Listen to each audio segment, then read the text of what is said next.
Good evening, everyone. Thanks for joining us.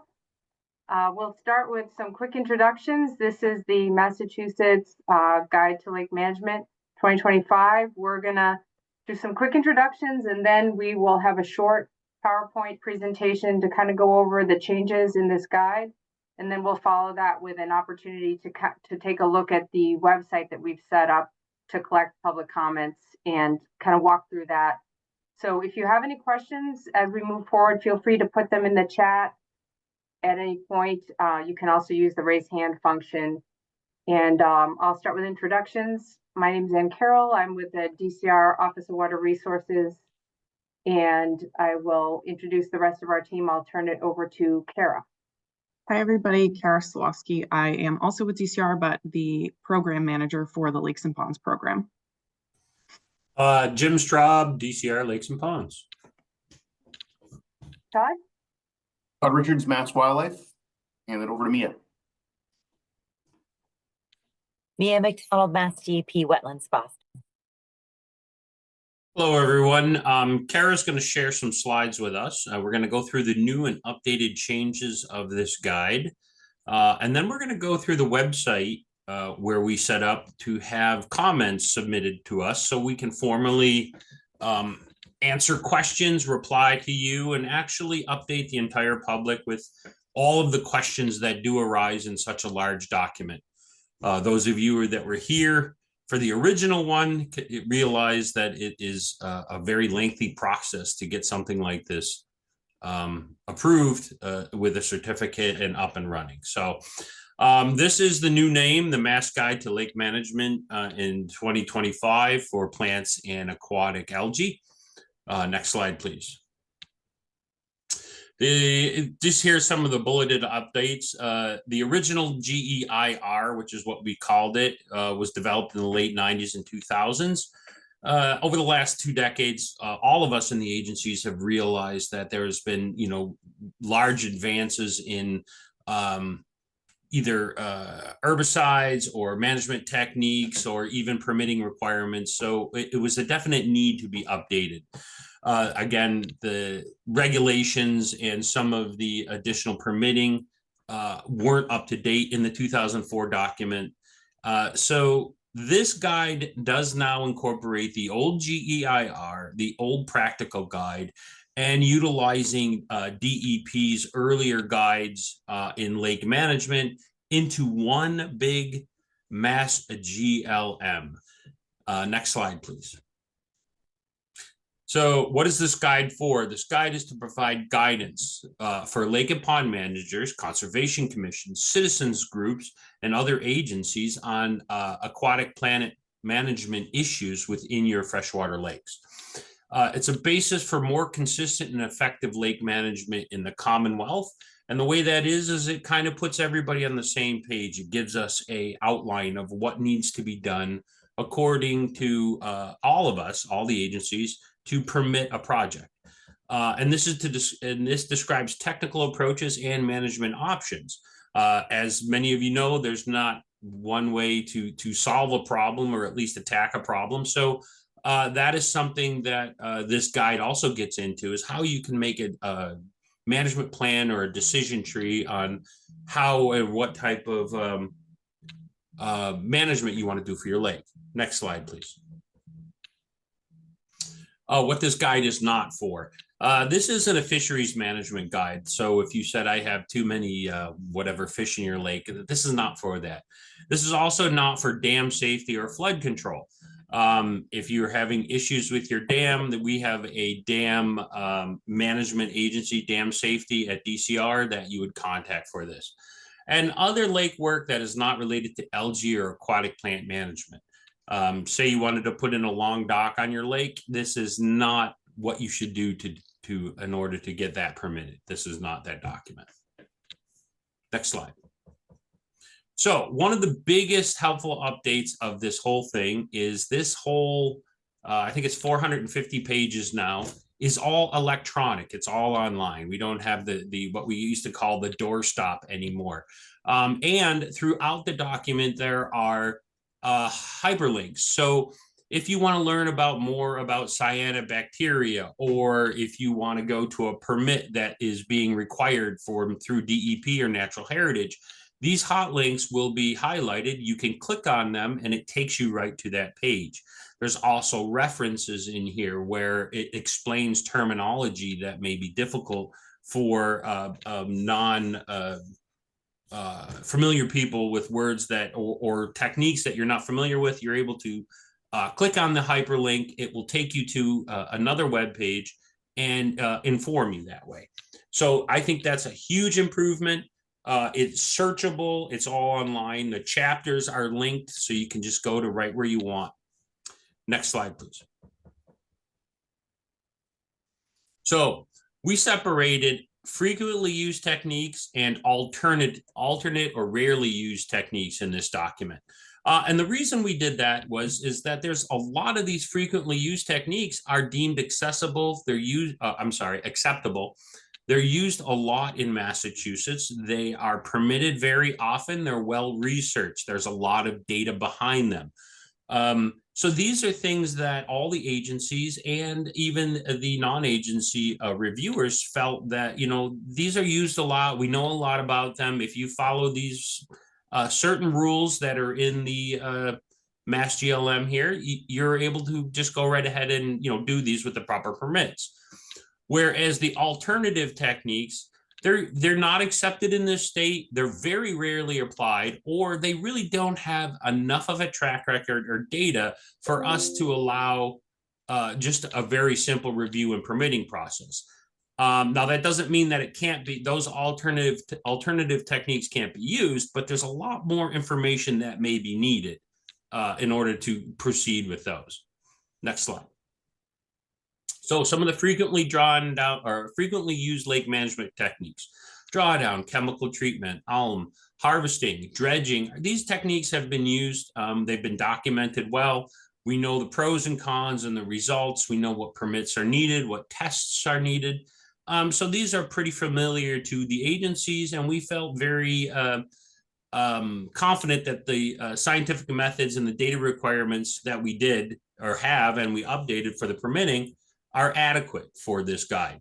There's new examples of management examples. There's been, in the last 20 years, there's been some new use of dredging or harvesting or alm treatments that we have some better data on, and we put those in here so people can get the pros and cons of each technique that you may choose. We did update the cost estimates, but as everybody knows, it's an estimate and it's a guesstimate, and depending on what day it is, those costs can change. Next slide, please. So the alternate rarely used techniques. These are techniques. One of those is a technique that are currently prohibited in Mass, and those would be things like non-native organism stocking or unauthorized use of chemicals that aren't approved by EPA or Massachusetts for use in the water body. Those are, you can't use those, and those, some of those may be listed in this guide, just so we've had many questions in the past. Well, hey, what about this? Well, if you look it up, it's in the alternate or rarely used techniques, and it says it is prohibited in Mass. There's your answer. It's right there, period on that. Look for another management option. Some of these options have limitations on applicability. Like dilution or flushing of a lake. Well, in Massachusetts, that means that you push all of that problem downstream. And that's really not something that we're looking for. It is a potential technique for a lake, but there's a lot of negative effects. So those are types of techniques that we put in here also that, it's really not useful. That while they do work in some situations, they're probably not going to work here in Mass. And some of the techniques that just do not have enough information about them. And we have some ideas like food web manipulation, sonication. Some of these have not been used at all here in Massachusetts, and we didn't feel comfortable with just saying, okay, yeah, if you do XYZ, you can get the permit and go right ahead.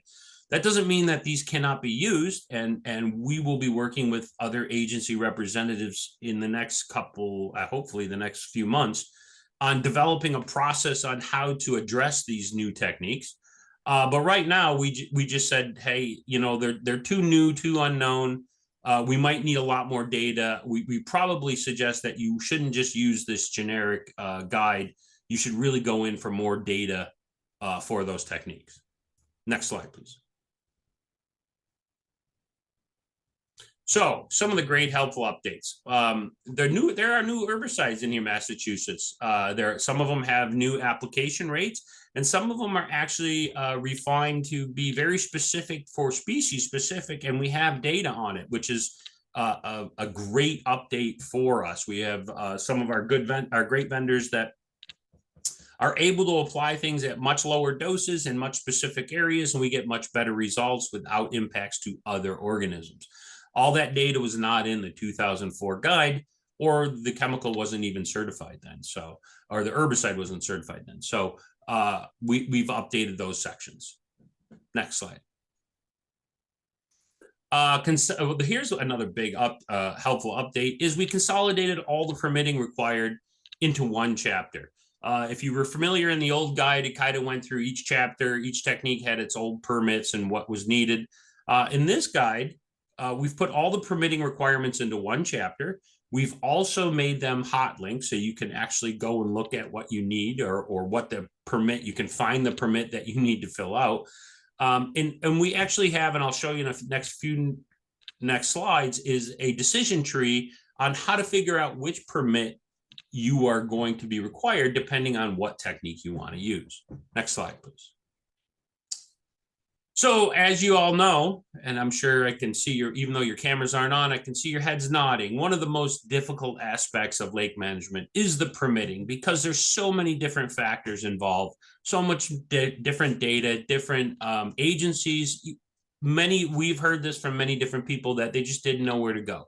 So again, this decision tree is something that I think is going to be very helpful. It will outline everything you will need to do, mostly, up to a point, to get permits for general techniques that you're trying to do in lake management. There are some little boxes in this guide, and you'll see this in this decision tree, that'll say, well, you need a little bit more information for this permitting, but that information will be noted. So it'll direct you in the proper area to go and look for more data. And it allows a defined data needs for lake work. So it doesn't leave it up to guessing, like what data do I really need in order to do herbicide treatment. It's really well defined. You need this, you need that, you need this. And it's almost like a checkbox. Next slide, please.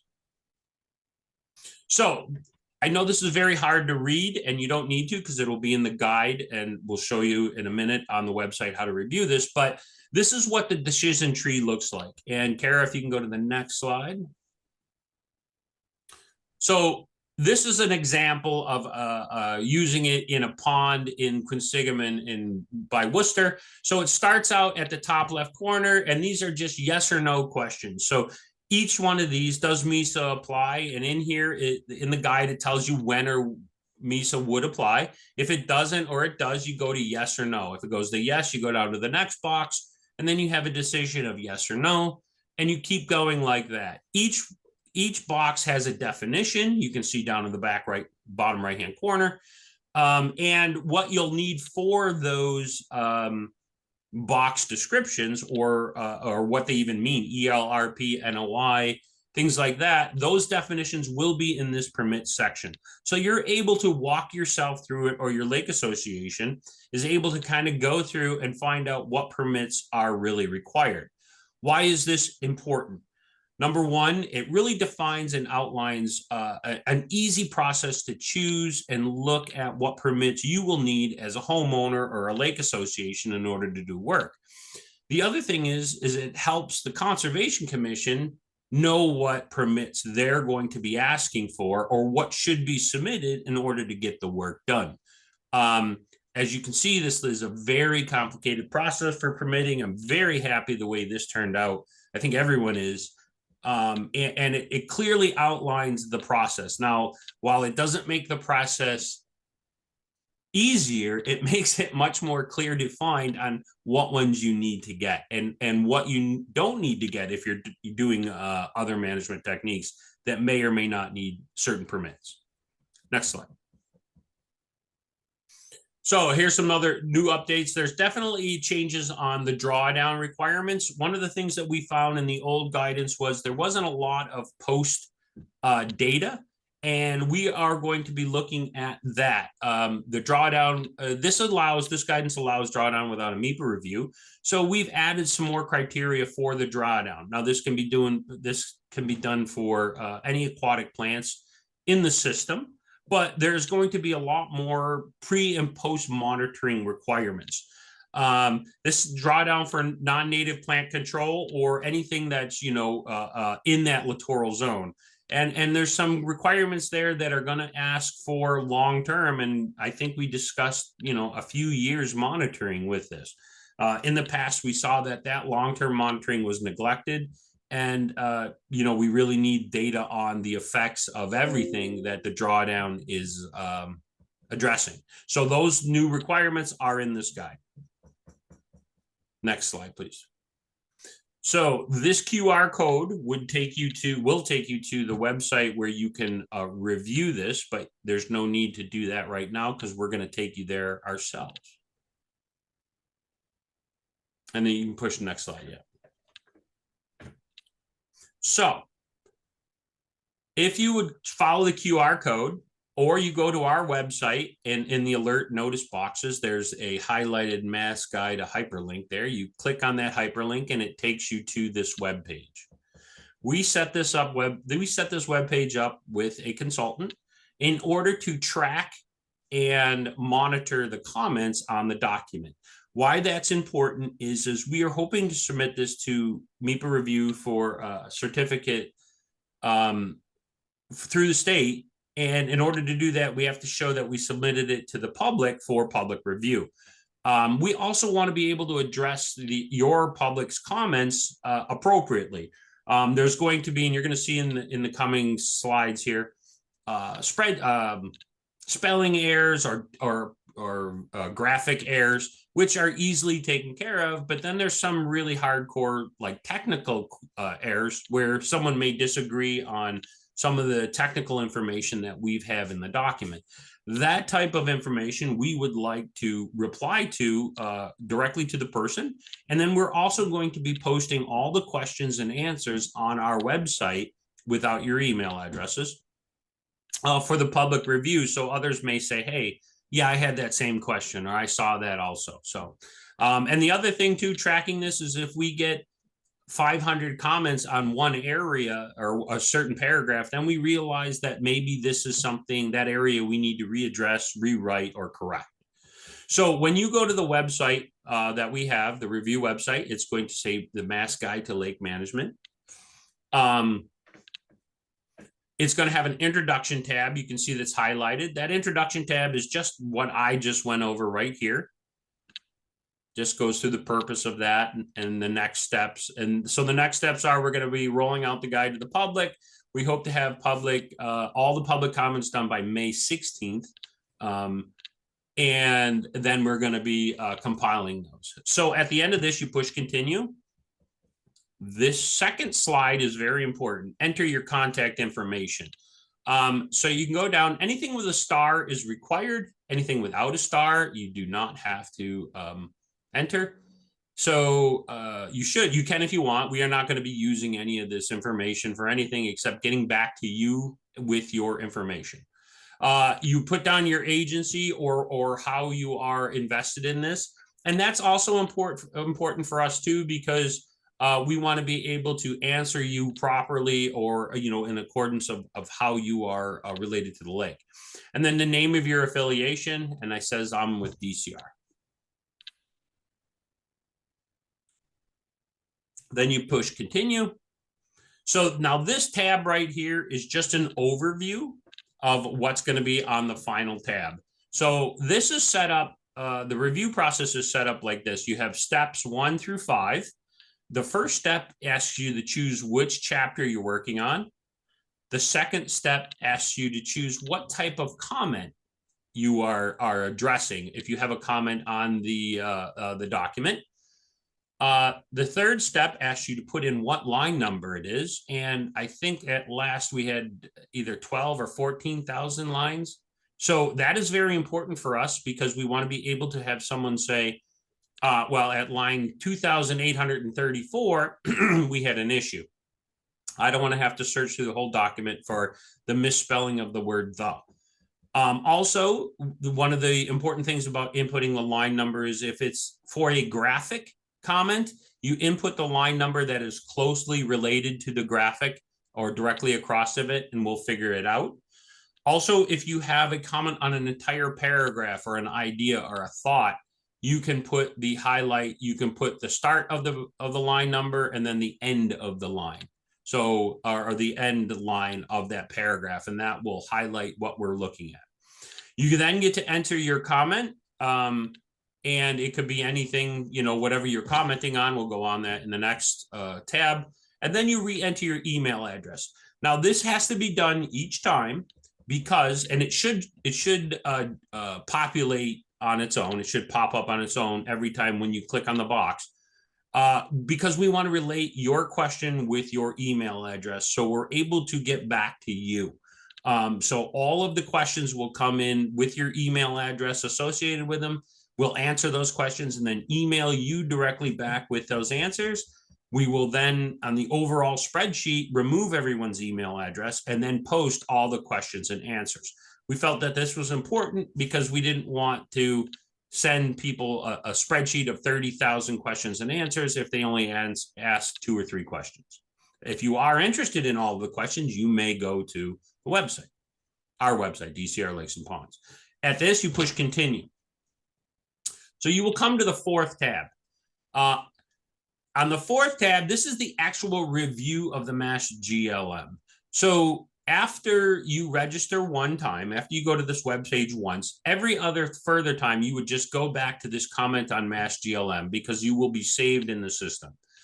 So the way that this works is that the document is broken up into chapters, and you can see the blue tab chapters here. If you highlight over them, they should highlight. All right. So we're going to go down. It says, and as you saw in the 3rd tab, this first tab is separated out, or this first step is separated just like that. So it asks you what chapter you're working on. So if you go back up to 1 through the highlight tabs right there, the highlighted chapters, let's just say we're working on number 7, direct algal removal. And then Kara, if you could explain that.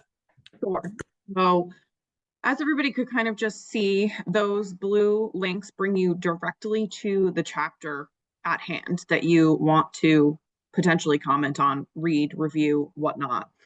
So there's kind of 2 ways to do this, or 2 kind of key pieces of information. If you're using Google Chrome specifically and have an Adobe PDF extension on there, odds are very good that no matter what chapter or section you click on, it's going to open right to the beginning of the document. So I would either recommend using a different browser just to review it, just for ease of access. Like currently I have this open in Microsoft Edge. I am not a daily Edge user. I use Google Chrome, but have the Adobe extension.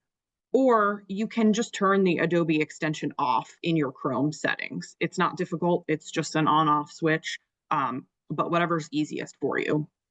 And so regardless, even if you do click on a section and it opens to the beginning of the chapter, it opens the entire document. You can scroll from whatever page you're on to whatever section you would like to get to. So it's not a problem either way. It just might be a little bit more hassle. So as you saw, when I clicked on direct algae removal, it opened that chapter, the whole document, but to that chapter in a new tab. So what we recommend to people is to take that tab and separate it from your others and dock it on the right or left, whatever your preference is, side of your screen. And then on the other side of your screen, have the commenting website for ease of access. And you'll see how that makes it better when Jim kind of runs through the next steps for the commenting process. But it's definitely the way that we would recommend proceeding if it works on your screen. If not, you can just toggle back and forth between the tabs. It's not inherently difficult, but maybe easier if you dock them. Thank you, Kara. So with the document set up like this, The first step on this is these webpage asks you what chapter you are commenting on. And we are on, and we can look over here on the right, says chapter 7, direct algal removal. We can highlight that and you'd see that it's highlighted in blue. If we made a bad choice, say we got super clicky and we clicked the wrong chapter, you push change response and you go back and choose the correct chapter. The way that, I mean, that's important for us because I don't want to be looking for a graphic in the wrong chapter for you to edit. We'll see how that will help out later. So chapter 7, direct removal. We go to step number 2. Now, what type of comment is this? And let's just say that this is a spelling error, grammatical. Is that, there we go. Say I found a word that is spelled improperly. So let's go to, I don't know, Kara, pick a line here. 6402. Oh, 8, sorry. There you go. And then the comment would be bacterial is spelled wrong or something like that, which it isn't in here. I don't think so, but that is how you would use it. So then I would go to, when I get this report, I go to 6408. I find the word that is spelled wrong and boom, I fix it. And then at the bottom, step number 5, you would enter your email address again. That's me. See how it self-populated, and I push submit. Now, I'm sure there's going to be more than one comment that you have on this document. I wish it was only one comment, but so you're going to have another comment you want to add. So you go to submit new response. And it takes you right back up to the step number 1 again. So you are still in algal removal. So number 7. And you, okay. Now this one may be let's say that graphic is wrong. That it showed an octopus or something. So I would say the line that's across from it is 6443. And then I would say in the comment box, the graphic is not the right plant or not the right picture. Should be something else, something like that. And then I put my email address in again. Push submit. And there you go. So if I wanted, I could submit as many comments as I want. They're all linked to your email address. That way it's all separated out. I am able to reply directly to your comments, or we are able to reply directly to your comments. The reason that we have the choice, go ahead and submit new response, Kara. I just want to show. So there's all of these chapters. I'm sure you're not going to be commenting on every one of them. If you go down to number 2, the types of comments are important because if they're regulatory or technical and it's not in DCR's wheelhouse for permits, we would give that to DEP. And that's why this is very important, what type of comment it is. We want to be able to get your question to the right person and answer it correctly. We did have a great consultant work on this with us to develop this document, and they put in a lot of the photos and the grammatical writing of the document. And we may have to ask them, hey, what did you mean by this picture or this typing or this narrative? So that's very important. Line item helps us identify where it is in this huge document and your comment. And then your email, again, I said, helps us link it. Submit comments. When you're done, you can just close out of this and then follow the link back when the next day or whenever you want. You can follow the link back to tab number 4, which if you scroll up to the top, Kara, thank you. Right there, that'll be comment. Comment on MassGLM. And then you can choose another chapter if you want. Open up the chapter where you were. Continue choosing like that. Some people have chose to read through, make a bunch of notes, and then enter them. You're able to do that if you want. We would ask that you guys, anyone here on this call, would forward this link to other groups that may not have received this from us. We try to send it out to as many groups as possible. And you may have seen it through different avenues, but if you know groups or people who want to look at this, we would encourage you, please send it out to them. Send them the link, which is up in the top here. You see that up there, or on our webpage, you're able to, or the link that you received with this email, how you logged in. I don't know if there's been any questions in the chat, Ann. I haven't seen any yet, but why don't Okay. it's a good place to pause or, yeah, and see if either feel free to type a question in the chat, use the raise hand function. Any questions?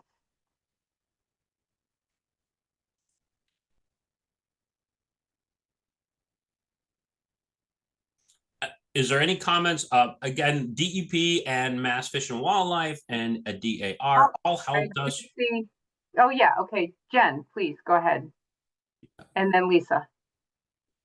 Sure. Just wanted to ask where the recordings are available, like if we want to forward it to someone to watch, are you putting them up on the website or where can we find those? Yes, we have been recording these. So we have 4 separate recordings. We'll probably just pick the best one. And then we certainly can put it up on our website. I think we also can probably put it up on the other website that was created as well. And then we were saying we could also email that back out to people, because it occurred to us, since we got today's webinar had the most people register. And so we wondered whether maybe we should even offer one more of these. But in the interim, we will definitely make the recording available, and by posting it, and also maybe just sending out another email to everyone to let them know that. Lisa? Just a question on the comment function. Are we able to see what we've previously commented, or like, do I need to keep track of it? I don't. Chris, the developer of the webpage, I believe, Chris is still here. Chris, can you answer that question? I don't believe so, though, Lisa. But Okay. but we can, we can give you a record of all your comments. Like if you want them, we can give you that back. And I think it's an Excel table. But yeah, if you did want your own record, like that's why we tell people, like they might want to just you might want to set up your own Word doc and then just like cut and paste them in. Or where you left off. That is, that's the thing I'm thinking you're thinking of, is like you could see what chapter you stopped at. I don't think they're okay, Chris. Yeah, Chris gave us the thought. We are able to give you all of your questions at the end, and I will be replying, where we will be replying to them. But where you left off, I think it's a Post-it note kind of thing. If those are those paper things that aren't electronic that you write on, and they have little glue on the back. I don't know if people know. There you go. All right. I didn't know if everybody remember what Post-it notes were. I think on the contact page is an email address. If you send an email and ask for your comments, we can get them back to you, like Ann said, in Excel. But having a Word document that as you draft them, obviously you get spell check in there and everything. It's kind of nice to keep your own record as you write your comments and then paste them into the webpage. So we can't see other folks' comments either, right? Well, at the end, I think we are able to, and we're happy to make them all, like Jim said, we'll remove people's personal information, but we can share all the comments with everyone. And yes, that's important, because we're going to compile them according to, like, so say somebody, 50 of you made a comment about a technical aspect. Then you're going to see all 50 of those questions. And then it also helps. We're going to compile it according to the comment and the type.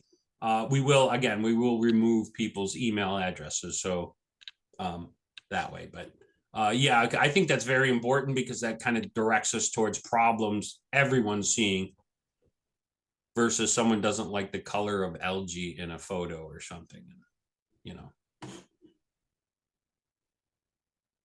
We have, so while I'm talking, if there's any other questions, go ahead and raise your hand or anything. But so we have this online or up and running up until May 16th, which is a Friday. We will be taking comments. You're more than welcome to add comments through an email on our webpage after the 16th. But it will be very difficult, because we won't be able to log it the way we are, and that will be difficult for us. So we're hoping that people, Kara posted it in the chat, our webpage. we're hoping that people look at this document through the web page or through the website, edit it and make comments and send us comments by the 16th. Hopefully over the summer, we will be going through, well, very rapidly, we'll be going through the spelling issues and the easy stuff. And then I will be giving our bosses the more difficult problems to handle. And we'll be commenting back to everyone on that. And hopefully the end process is to get a certificate from MIPA for this document and then roll it out. Now, what I should say is that this is still a draft document. You have the ability to look at this. You are going to see different things in this versus the old GEIR. The old GEIR is still on the books and still accounted or still applicable. So we just want to make sure that you're not going to your Conservation Commission and saying, well, the new GELM says this, that, and this. You can reference it, but again, it is not an approved document or accepted document just as of yet. So that's a good point, Jim. So that will be the next step. Once we get all the comments, we have an opportunity to respond to them, incorporate them.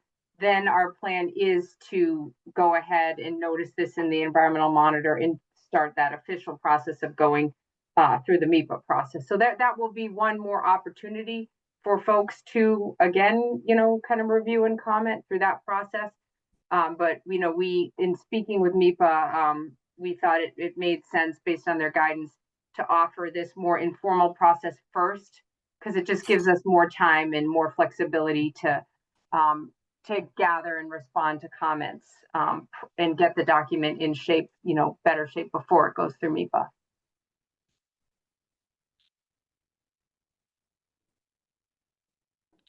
All right. Yeah. The only other thing I wanted to say is, like, if you have any other general questions about this document, on that webpage, there is a general question. You're able to submit that. We would want that instead of sending me directly or Kara, or if one of our emails or someone in another agency, submit any comments or questions, anything like that through this webpage, because it will help us log it. And that would be under general kind of questions. So other than that, I think we're good. Yeah. Thanks everyone so much for joining us. We appreciate your time. Thank you. Look forward to your comments. All right, guys. Thank you very much. Thanks, everyone. Thanks.